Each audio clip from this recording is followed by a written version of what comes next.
राजस्थान के पश्चिम में, जहां रेत की लहरें सूर्यास्त में सोने सी चमकती हैं, वहीं बसा था एक दुर्ग, नागगढ़ किला। यह किला राजपूत आन बान और बलिदान की मिसाल था।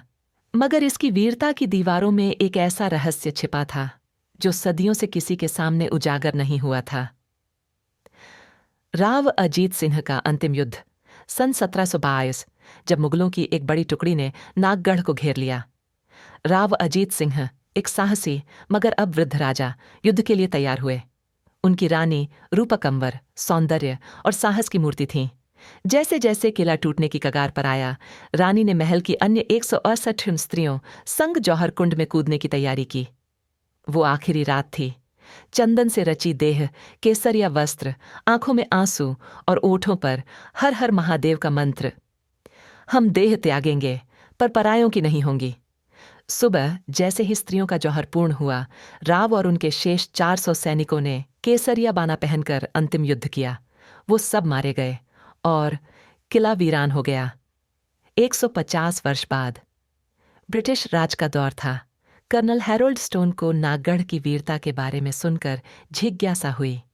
उसने 3 साथियों संग रात को किले में रुकने का निर्णय लिया। स्थानीय पुजारी ने रोका, माफ कीजिए साहब, इस किले में सूर्यास्त के बाद योद्धा लौटते हैं, तलवारें खींचती हैं और रानी की चीखें गूंजती हैं। हैरोल्ड ने हंसकर मना कर दिया।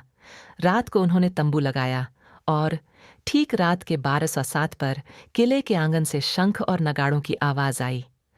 हैरोल्ड जब बाहर निकला, उसने देखा युद्ध का दृश्य जीवंत था। घोड़े दौड़ रहे थे, तलवारें लहू में डूबी थीं और एक जलती हुई रानी जो चीख रही थी, कौन छेड़ रहा है हमारी राख को? हम अधूरे हैं, अधूरे। रानी की आंखों से रक्त गिर रहा था, बाल आग की लपटों में लहराते और हाथ में जलता हुआ केसरिया दुपट्टा। हैरोल्ड और उसके 2 साथी वहीं दम घुटने से मरे पाए गए। तीसरा साथी पागल हो गया और आज भी जयपुर के मानसिक चिकित्सालय में बड़बड़ाता है। वो रानी अब भी जल रही है, वो मुझे देखती है हर अमावस्या को। कुछ स्थानीय YouTuber haunted forts of India की सीरीज के लिए किले में घुसे। उनके कैमरे रिकॉर्ड कर रहे थे। रात 1 बजने पर वीडियो में दिखा, एक स्त्री रोशनी से परे धीरे धीरे आ रही थी। उसके पीछे राजपूत सैनिकों की परछाइयां तलवारें उठाए दौड़ रही थीं। और फिर कैमरे के स्क्रीन पर लिखा आया, साका अधूरा है, मत छेड़ो।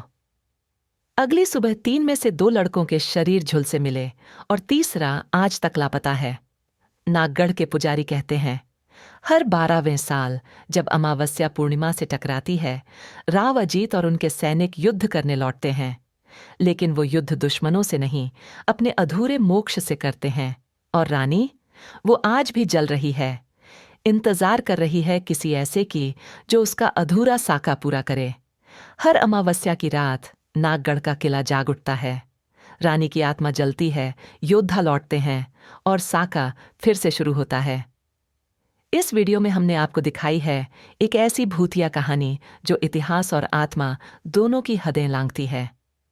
क्या आप तैयार हैं उस रानी की आंखों में झांकने के लिए जिसने जौहर के बाद भी मोक्ष नहीं पाया? अगर आपकी सांसें थमी थीं, अगर आपकी रूह कांपी थी, तो अब वक्त है इस चैनल को सब्सक्राइब करने का, क्योंकि अगली कहानी इससे भी ज्यादा खतरनाक होगी। घंटी दबाना मत भूलना, नहीं तो अगली अमावस्या को शायद आपके दरवाजे पर वही रानी खड़ी हो।